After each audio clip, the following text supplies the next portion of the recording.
This is Retirement Roadmap Radio with Mark Fricks of Master Plan Retirement Consultants. Listen in as we address your retirement concerns and provide insight to help put you on the path to achieving your retirement goals.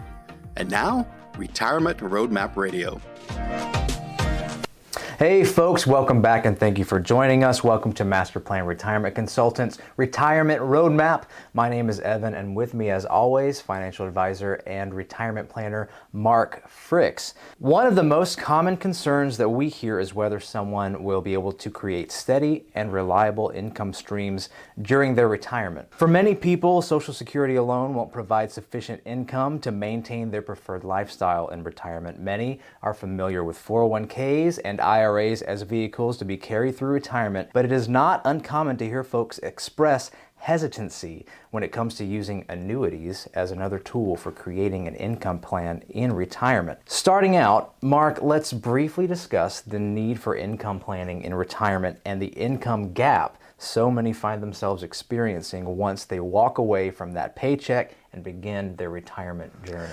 You know, Evan, I'm always amazed at how few people really understand the importance and significance of an income plan. I mean, it's critical to retirement, and I've said this before. I don't think I've ever had anybody walk in the office with an income plan. They may have an idea, they have a spreadsheet or whatever, but really what an income plan is just where's your income coming from? And I'm not talking about from the stock market, okay? That's not income, that is distributions, okay? And those aren't guaranteed, and we'll talk about that more later. But where's your money coming from? So most people have, you know, if it's a married couple, they'll have, two Social Securities. So you got this coming in, and maybe there's a pension or something, maybe not, but their need is here. And how do you fill the gap? That is the classic income gap. And so that's changed over the years. You know, years ago, we had a lot of pensions. So fewer income gaps. There have been attempts at using dividend portfolios. The problem with dividends, and if you know what a dividend is, it's a profit shared by the corporation that you own stock with. Those aren't guaranteed, and they tend to drop or go away in bad times. Well, when do you need income? Good times and bad times, right? Both. So that's not really a guaranteed income flow.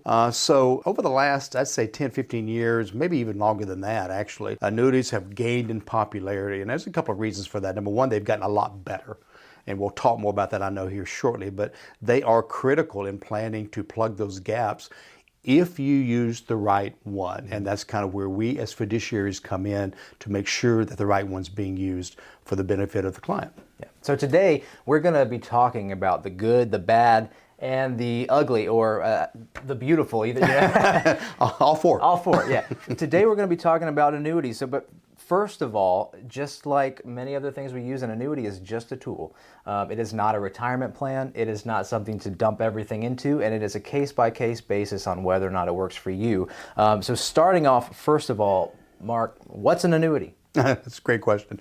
So one way to describe an annuity is it's the opposite of a life insurance policy.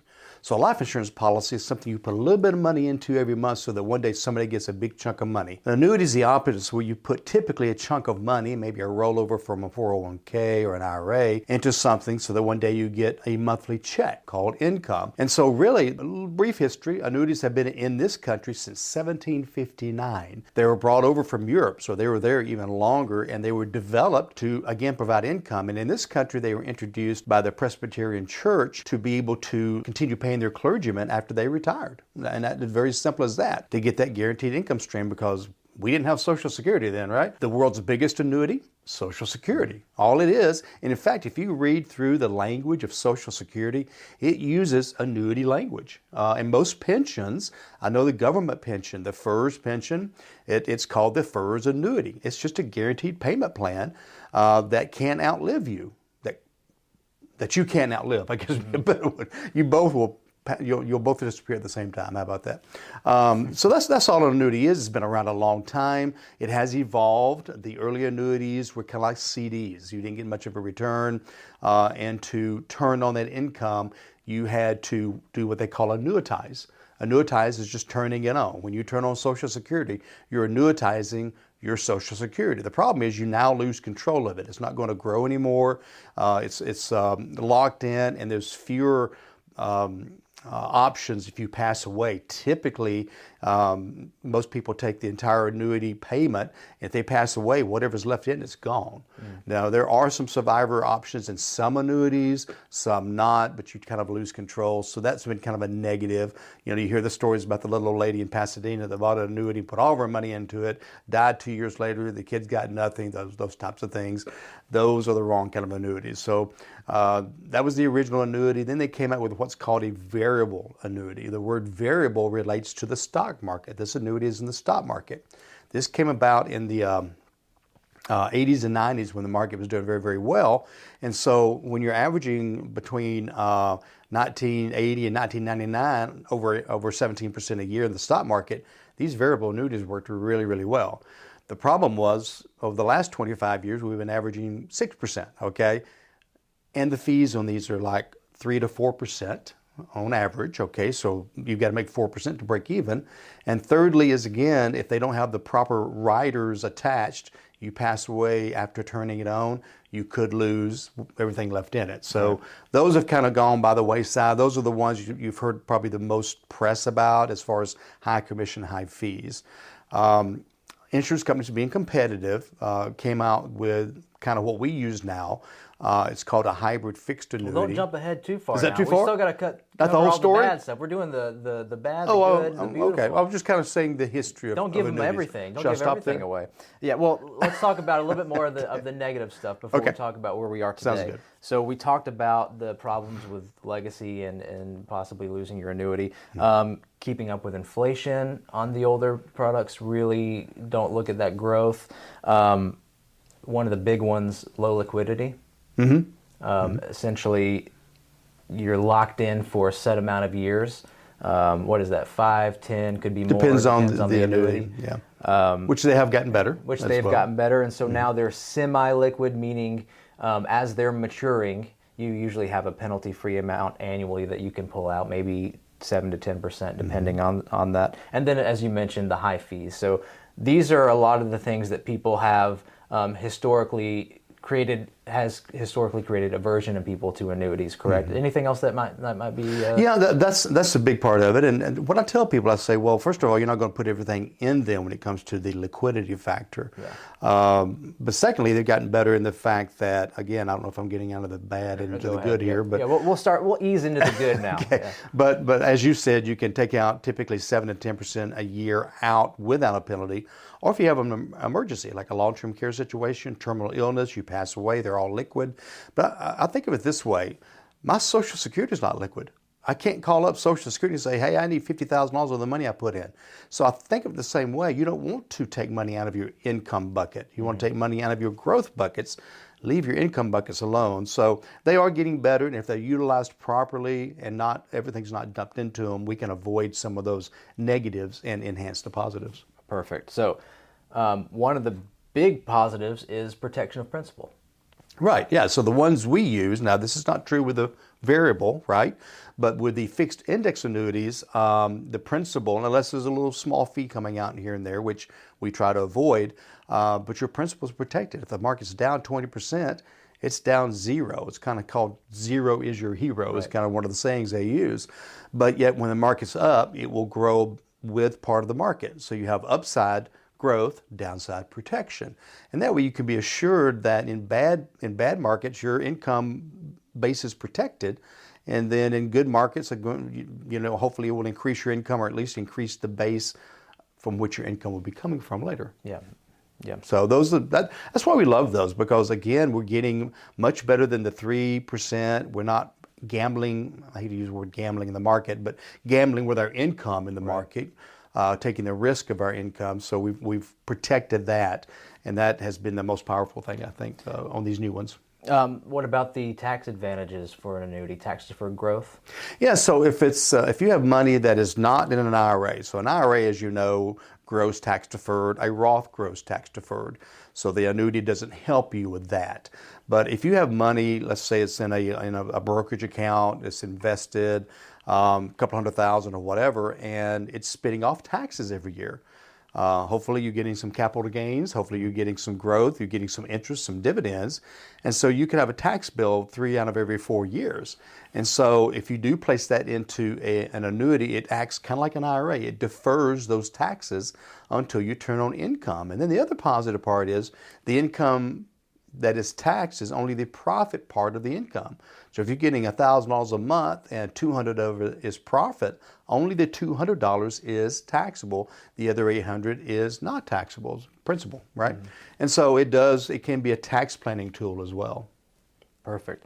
And another side note is now they are more inheritable, so you can leave something to your heirs and your legacy.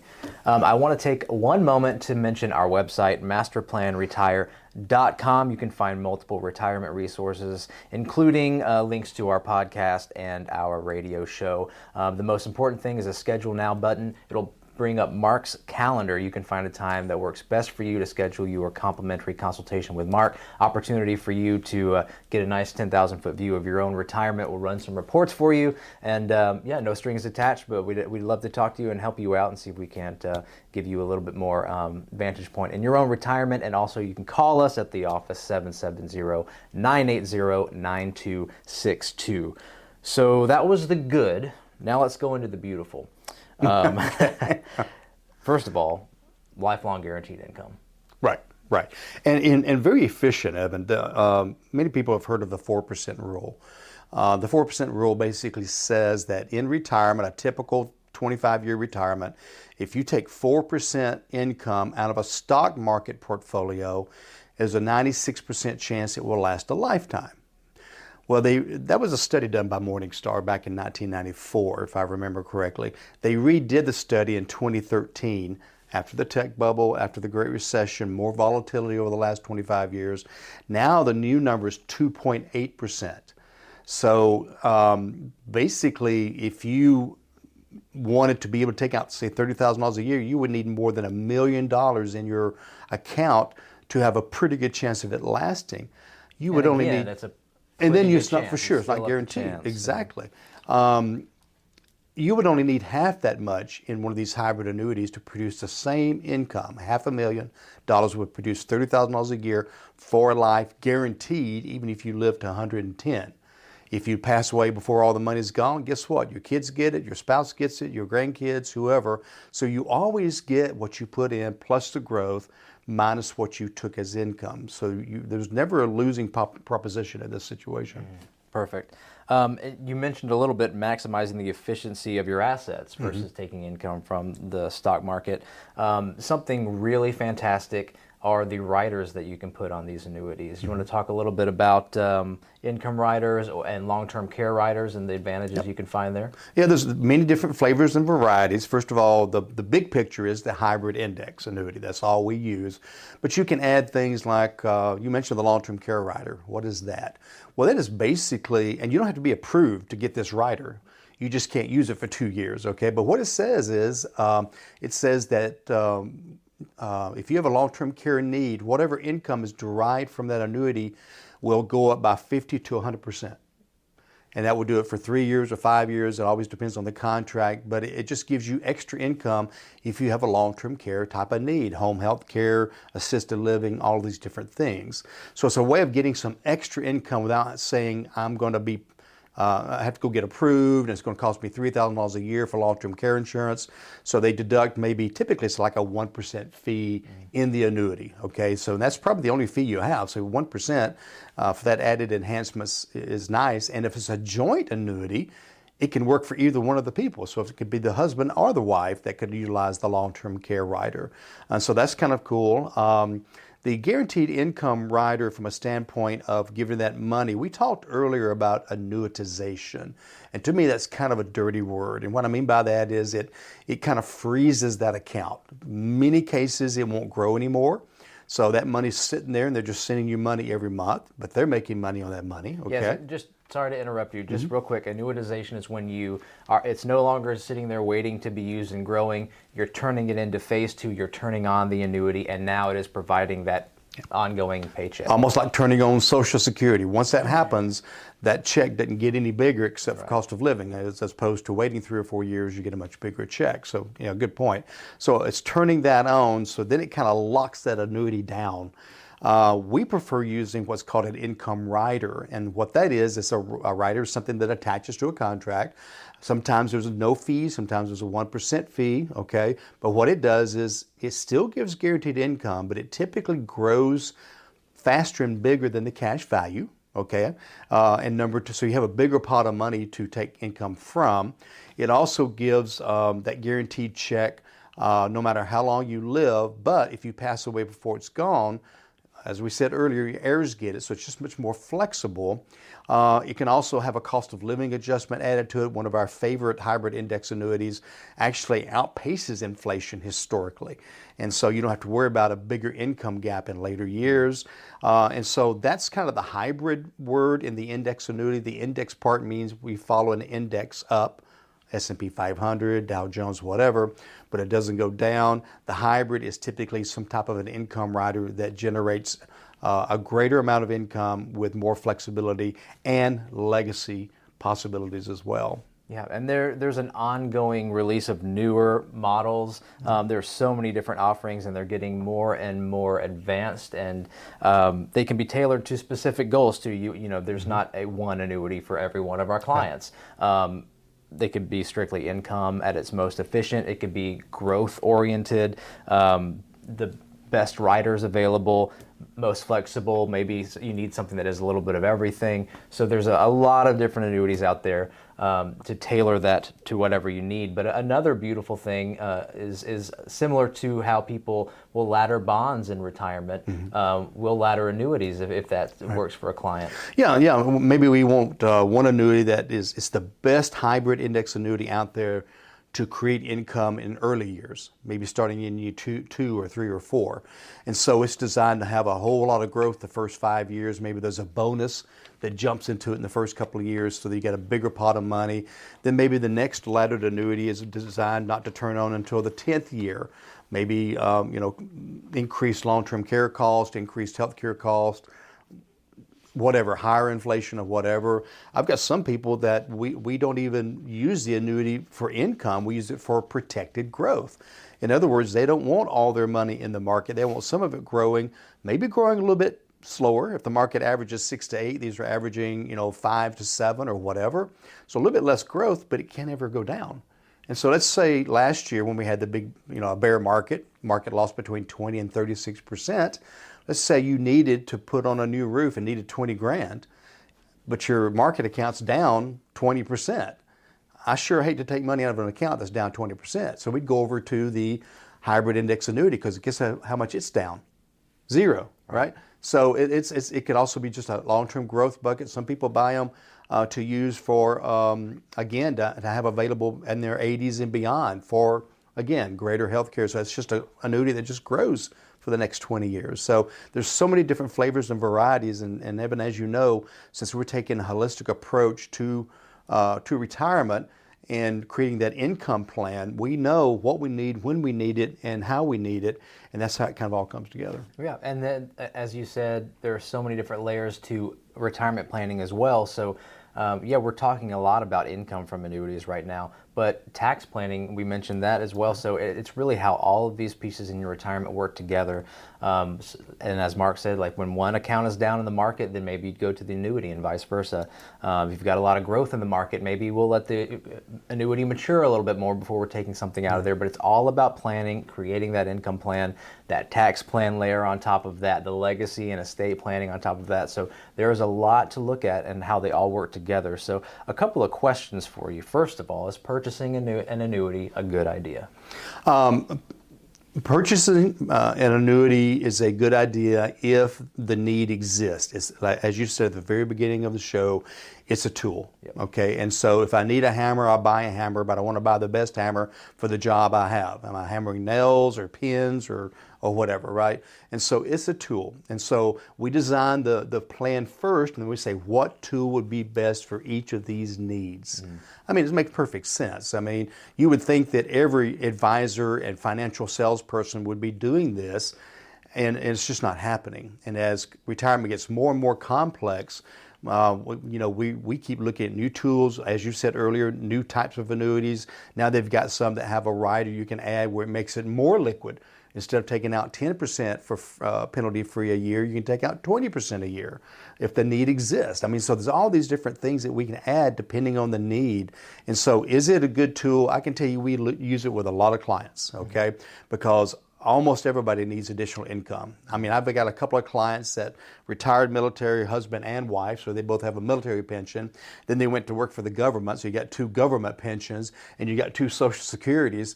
They're making more money now than they were when they were working, right? So they may not need an annuity for income, but maybe they want one for some protected growth, right? Okay, so again, it's just different for everybody, and that's why, as Evan has said before, I don't have 3 plans on my bookshelf and say, hey, plan B works for you. I have about 250 plans in our computer system that we've done for 250 clients or however many we've got at this point. Right. And so people that come to us, you'll have your own plan, and to be in writing. It will include everything we've talked about today, plus everything we've talked about over the last 20 plus shows, okay? So it's very complex. Takes us, 6, 7, 8 meetings to really put it all together properly, and we take an educational approach to it as well. So that's why we were dedicating each show to just a slice or a sliver of the plan, because there's so many pieces to it. Right. And it's not uncommon for a new client to come in and have aversion to annuity and express that and say, well, I don't like those. It's a dirty word. I've heard on the radio before that we shouldn't get into that. Yeah. There are a few people that come to mind on the radio who do not like annuities, but again, it's a very limited scope of what is being referred to. Well, it's interesting. Most people that don't like annuities are people that sell stocks and bonds. Well, right.